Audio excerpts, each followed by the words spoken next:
Hi everyone, my name is Diego, and in this video we're going to implement continuous integration, the first part, unit test, with TravisCI and GitHub. The first thing you need to do is really simple. You only need to log into GitHub account, and then you need to open TravisCI in another tab. Then here you can give Travis access to your GitHub repository. So it's really easy.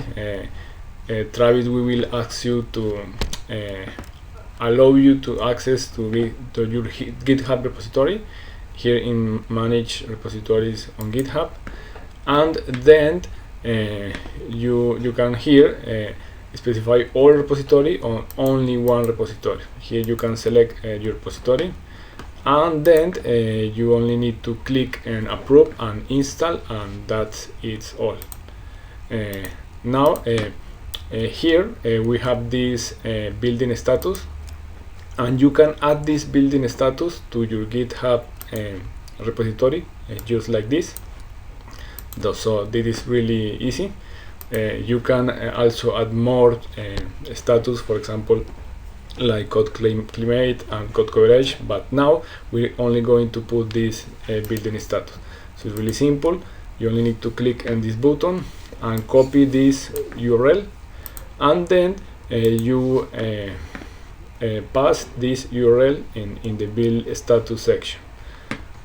So in this case, GitHub will show you what is the status after every building execution. So now we're going to force an error. It's the same like GitLab. You only need to configure this file. It's really easy. You only need to specify the language, what is the version, what is the command to run before the script. In this case, only composer update and install. When you want to be notified, and the same at GitLab, you need to put in cache the folders which need more time to be generated. In this case is vendor, because it's really long time consuming to generate this folder. And here is the script or the scripts that you are going to run to verify the build. So it's the same as before. We're going to force an error. Here is the class human that extends from animal, and it has this method public. So we're going to put this, we're going to change this to private in order to force the error. Well, here I was doing adding the SSH key to GitHub.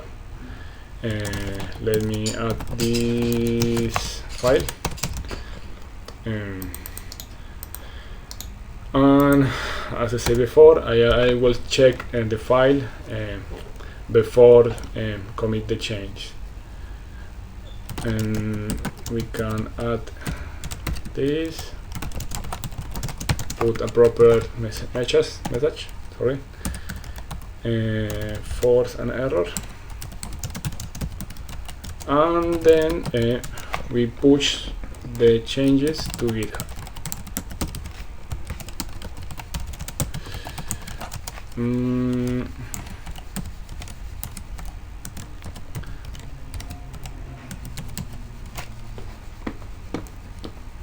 And Travis will run this process for us, the unit test process. So we can go here to running, and there is only one process running in the queue. Not really running. Now the process is running. So it's the same that with GitLab. I probably want to show you another thing while this is running. For example, here, like as I said before, this is the problem with Travis, that you only have a limited amount of free credits, and when you round out all of these credits, you need to pay it.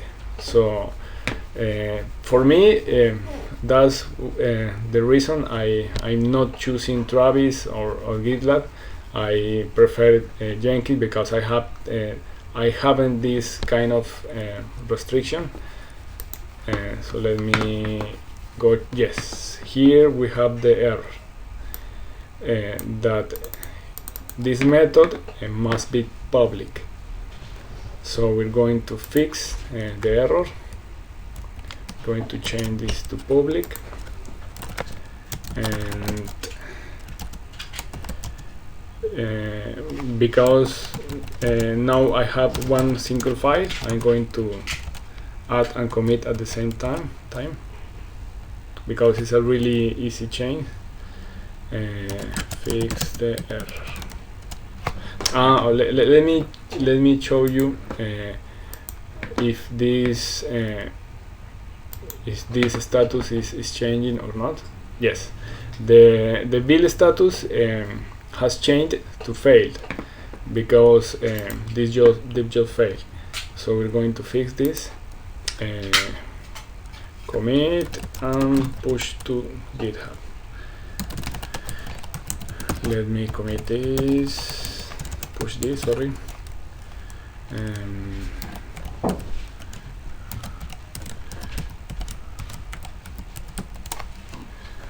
And is the same here.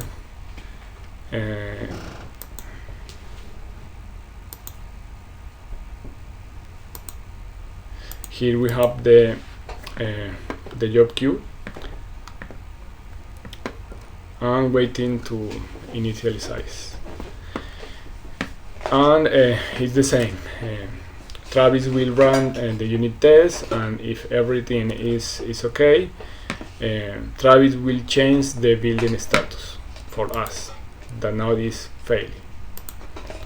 So now we won't have any errors, and because the vendor folder is cached now, this will be run faster than before. Now it's creating the directory from, yes, it's really fast because it's from the cache. It's getting the folder from cache. Here have the result. Everything is okay. And well, actually this status, it takes some time to refresh this status. So we need to wait for a while, a little while, in order to see the result of this, like this building status. And that is all you need to know to integrate GitHub with TravisCI. Also, you can integrate TravisCI with GitLab and Bitbucket. It is the same. You only need to give the grant to Travis to allow to your repository. Well, that is all for now. In the next video we will see how to implement the same but with using Jenkins. Thank you for your time. Bye bye.